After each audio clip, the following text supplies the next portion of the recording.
क्या बात है इंडिया, क्या बात है। पकड़ा दिया, पकड़ के। क्या बोला था मैंने आपको कि किसी का अब्बा भी आके इंडिया को आज नहीं हरा सकता।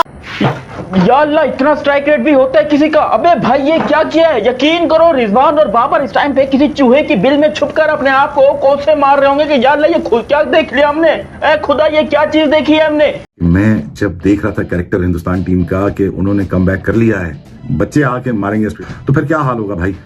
अब ये कॉर्नर हो चुके हैं, ये अब आपको नोच के खाएंगे, आपको मार देंगे। ओवर का, 8 ओवर का, 10 ओवर का तो ये मुकाबला है नहीं, ये मुकाबला है 50 ओवर्स का। तो उसमें तो फिर आपने 50 ओवर की इनिंग्स को अपना अच्छे तरीके से प्लान करना होता है, तो वो ये करने में नाकाम हो रहे हैं अब टाइम एंड अगेन।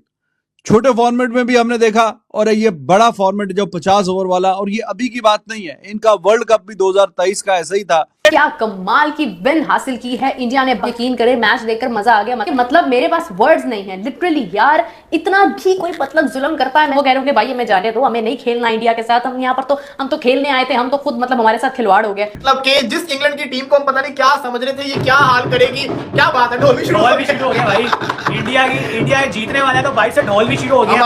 उसने हर बंदे को पकड़ के पेल दिया, हर बंदे की पकड़ के बजा दिया, हर बंदे का पकड़ के उसने घंटा बजा दिया। हर्षित राणा आपके सामने है। इसने 2 मैचेस खेले व्हाइट बॉल के। T20 के अंदर इसने डेब्यू किया, 3 विकेट लेके चला गया। ओडीआई के अंदर इसने डेब्यू किया, 75 के ऊपर 0 था इंग्लैंड।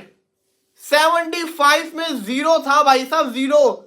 और इसने तीनों के तीनों विकेट लेके चला गया। 77 के ऊपर के 3 आउट हो गए। इंडिया कंप्रीहेंसिव विक्ट्री लेके चला गया। और मैं आपको अभी भी बता रहा हूं, इंडिया चैंपियंस ट्रॉफी के लिए सबसे ज्यादा फेवरेट है। उसकी 2 ही वजह हैं, एक उनकी स्पिन बॉलिंग और दूसरा उनकी व्हाइट बॉल के क्रिकेट को मैच छोड़ दो। विकेट, एक गलती आपको दूसरा विकेट देती है, दूसरा ब्रेक थ्रू आपको तीसरा विकेट लेके देता है। और एग्जैक्टली आज ऐसे ही हुआ। एक ऐसा brain fade run out Ben Duckett और फिल सॉल्ट के बीच में इतना ऑब्नॉक्शियस किस्म का मिक्सअप हुआ कि फिल सॉल्ट के जो एक्सप्रेशंस थे ना, वो आप लोग के सामने थे। क्योंकि आखिरी 8-10 ओवरों में तो 80-80, 100-100 रन ओडीआई में बन जाता है, लेकिन शर्त यह है कि आपके अच्छे बैट्समैन खड़े हों क्रीज पे, तो तभी ये पॉसिबल हो सकता है, वरना नहीं। और ये इंडिया ने इंग्लैंड को ऐसा करने नहीं दिया अभी तक, ना T20 में ना ओडीआई में। क्यों उनकी स्पिन बॉलिंग को कोई आज तक खेल नहीं पाता? क्यों उनको व्हाइट बॉल क्रिकेट में हराना इम्पॉसिबल लगता है? ऐसी धुलाई के जो अल्फाज में बयान भी ना की जा सके, ऐसी धुलाई। और कमेंट्री में आपने देखा, इवन इंग्लिश कमेंटेटर वो कह रहे थे भाईजान हम ग्रेट, गुड, एक्सीलेंट। अब उससे ऊपर के अल्फाज कहां से लेके आए? इतनी शानदार हिटिंग जो है, ऐसे कौन मारता है? 2 रूट जैसा बल्लेबाज अगर ऐसे मिस हो जाए, एलबीडब्ल्यू हो जाए, बड़ी बड़ी बात होती है। जडेजा ने बहुत आउट क्लास बॉल फेंका, वो कि जो उसने मैच तब्दील कर दिया। हालांकि अगर जो रूट खड़ा रहता, बटलर 50 कर गया था, रूट ने भी 70-80 कर जाना था, स्कोर ज्यादा हो जाना था। वहां पे बड़ा की विकेट निकला, जिसकी वजह से इंग्लैंड जो थी ना, वो कमबैक ही नहीं कर पाई। इनके पास बॉलिंग के रिसोर्सेज हैं, इनके पास कप्तान अच्छा है, और एक टेम्परामेंट रॉक सॉलिड हो गया हुआ है जीत के कि हम किसी भी सिचुएशन से, किसी भी पोजीशन से जीत सकते हैं। और आज एक वाज़ेह एग्जांपल हमें इस चीज की देखिए। टेल और फिर आगे छुट्टी हो गई। तो hats off to Indian bowlers.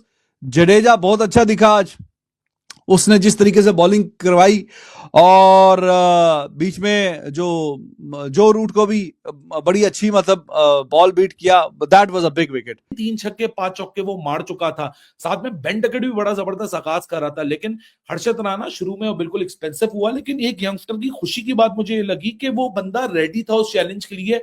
He was ready to grab those chances. उसको पता था कि भाई अपनी लाइन और लेंथ के साथ कंसिस्टेंट रहना। अपना जो प्लान मैं मैनेजमेंट के साथ डिस्कस करके लाया हूं, उसकी कंसिस्टेंसी को यानी खराब करना। अब हर्षित राणा को आपने देखा back of the land deliveries के ऊपर वो लगा रहा, short pitch, back of the land deliveries, full land deliveries के ऊपर बड़ा कम रहा, और हार्ड लैंड डिलीवरीज को नागपुर की विकेट के ऊपर क्या कहते हैं अपना एक्सरसाइज करने की कोशिश कर रहा था इंग्लैंड के टॉप ऑर्डर के खिलाफ। और आखिरी 8-10 ओवरों में तो 80-80, 100-100 रन ओडीआई में बन जाता है, लेकिन शर्त यह है कि आपके अच्छे बैट्समैन खड़े हों क्रीज पे, तो तभी ये पॉसिबल हो सकता है, वरना नहीं। और ये इंडिया ने इंग्लैंड को ऐसा करने नहीं दिया अभी तक, ना T20 में ना ओडीआई में। आज भी वो बैटल था, वो खैर रिव्यू बड़ा अच्छा लिया इंडिया ने, और रोहित शर्मा और Jadeja, Ravindra Jadeja, he was amazing. तो अंपायर ने नॉट आउट दिया था, उसने रिव्यू में जाके वो आउट लिया। तो उसके आउट होने के बाद तो आगे फिर जाहिर है कि जोफ्रा आर्चर, ये 1-2 चौके छक्के जो लगने हैं वही लगने हैं। वो लग गए आदिल रशीद करते कराते टेल और फिर आगे छुट्टी हो गई। तो hats off to Indian bowlers. Jadeja बहुत अच्छा दिखा आज, उसने जिस तरीके से बॉलिंग करवाई और बीच में जो रूट को भी बड़ी अच्छी मतलब बॉल बीट किया, that was a big wicket. वो मेक और ब्रेक विकेट था बड़ा, वो अच्छा लिया। और फिर ये बैथल को भी तो करते कराते जडेजा बहुत अच्छी रिदम में नजर आया। और जो उसको थोड़ा सा ऑफ पीरियड मिला बॉर्डर गावस्कर ट्रॉफी के बाद, T20 तो अब खेलता नहीं है, तो ऐसा लगा कि हाँ भाईजान बंदा अच्छे रिदम में। तो 3 खिलाड़ी आउट किए, रन्स भी बिल्कुल बड़ी कंजूसी से दिए। तो he was amazing as ever, शानदार बेहतरीन लेफ्ट आर्म स्पिन बॉलर और ऑलराउंडर। तो अब उसने अपनी वर्थ आज के मैच में भी फिर दोबारा एक दफा दिखाई है। काफी लोग क्वेश्चन करते थे कि हाँ जी जडेजा शायद अब वो वाली बात नहीं रही, लेकिन आपके सामने ही है परफॉर्मेंस। ही वॉज अमेजिंग, आज कमाल कर दिया उसने। और 26 रन देके 3 खिलाड़ी आउट किए हैं। अभी एक ओवर रहता भी था, एक आधा ओवर शायद और करवाता तो चौथा विकेट जो एंड पे एक रह गया था वो भी उसके खाते में शायद हो जाता। He was good. Harshit Rana का और आज जायसवाल का डेब्यू हुआ है। जायसवाल का तो चलो अभी बारी आएगी बल्ले से, तो हम देखते हैं क्या करेगा। लेकिन हर्षित राणा इसके बावजूद कि पहले ओवर में 11 रन, फिर ऊपर के ओवरों में ही एक ओवर में काफी धुलाई हो गई, 3 छक्के 2 चौके 26 रन एक ओवर में, तो वहां से फिर कमबैक किया इतना अच्छा। और जब आउट करने पे आया तो एक ओवर में 2-2 खिलाड़ी भी आउट किए। हर्षित राणा आपके सामने है, इसने 2 मैचेस खेले व्हाइट बॉल के। T20 के अंदर इसने डेब्यू किया, 3 विकेट लेके चला गया। ओडीआई के अंदर इसने डेब्यू किया, 75 के ऊपर 0 था इंग्लैंड, 75 में 0 था भाई साहब, 0। और इसने तीनों के तीनों विकेट लेके चला गया। 77 के ऊपर के 3 आउट हो गए। सोल्ट तो चलो, सोल्ट जो था वो तो रन आउट हुआ ना, उसके बाद डकेट आउट किया इसने, साथ ही साथ इसने हैरी ब्रूक को भी आउट किया। पूरी की पूरी एकदम से लाइन ही लगा दी उनकी तो पकड़ के हर्षित राणा ने। क्या आप ये देखें कि इंग्लैंड 75 पे 0 था और 77 के ऊपर इंग्लैंड के 3 आउट हो गए थे। आउटस्टैंडिंग कमबैक किया, और कमबैक करवाने वाला कौन? ये हर्षित राणा।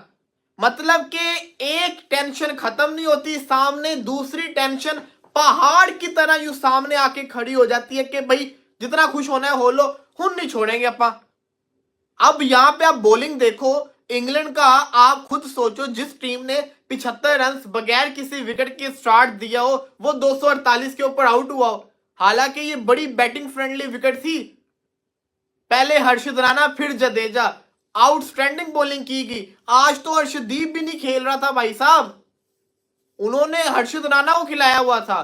बॉलर है, 145 की पेस से बॉलिंग कर रहा होता है, मुंह के ऊपर बॉल मार रहा होता है, पेस भी इसके पास है, लाइन और लेंथ भी है। हालांकि इसको सोल्ट ने 26 मारा था एक ओवर के अंदर, फिलिप सोल्ट ने इसको बड़ा फेंटा भी लगाया था, लेकिन उसके बाद वो डरा नहीं, उसने विकेट तो निकाली ना, विकेट वो लेके गया और पूरी की पूरी विकेट ही लेके चला गया वो। अब कहने का मकसद ये है कि इस वक्त अगर आप बात कर रहे हो कि ये जो हर्षित राणा है ये बुमराह को रिप्लेस करने वाला है चैंपियंस ट्रॉफी के स्क्वाड के अंदर। हर्षित राणा जो है बहुत जल्दी, ये ओडीआई सीरीज का पार्ट था ना, अब ये आने वाले दिनों के अंदर, जैसे आज मार्कस स्टोइनिस रिटायर हो गया, पैट कमिंस, हेजलवुड बाहर हो गए, अब आपको खबर है कि जसप्रीत बुमराह भी बाहर होने वाला है, उसकी भी खबर आने वाली है। तो Harshit Rana is going to replace Jasprit Singh Bumrah, और ये कोई बुरी रिप्लेसमेंट नहीं है, ये अच्छी रिप्लेसमेंट है। ये विकेट निकालने वाला बॉलर है, ये विकेट निकालता है, विकेट टेकर बॉलर है। इसके बाद पेस है, एक तो जो पेस मिसिंग था एलिमेंट, वो पेस इसके पास है। ऊपर से ये एक नया बॉलर है, लड़कों ने इसको खेला नहीं हुआ था, प्लेयर्स ने, वो विकेट निकाल लेता होता है। हालांकि आज वो जैकब लड़के ने थोड़ा अच्छा खेला, जॉस बटलर ने अच्छा खेला, फिलिप सॉल्ट भी अच्छा खेल के गया, लेकिन जो बेन डकेट को इसने आउट किया था ना, जो कैच पकड़ा गया, ओए होए होए होए होए होए, जायसवाल ने जो कैच पकड़ लिया ना, और एक श्रेयस अय्यर का रन आउट, फील्डिंग बड़ी जबरदस्त थी। ट्रेविस हेड का वो कैच फाइनल वाला रोहित शर्मा का, और जायसवाल का ये कैच बिल्कुल सेम टू सेम कैच थे। बड़ा हवा के अंदर ऑपोजिट डायरेक्शन में भागते हुए जो जायसवाल ने कैच पकड़ा है ना, कैचेस विन द मैचेस, ये बड़ा इंपॉर्टेंट कैच था। जायसवाल को सारा क्रेडिट जाता है, बड़ा आउटस्टैंडिंग कैच पकड़ा। दूसरी तरफ मैं आउट इस पूरे मैच का कहते हैं ना, इस इनिंग्स को देखते हैं भाई साहब,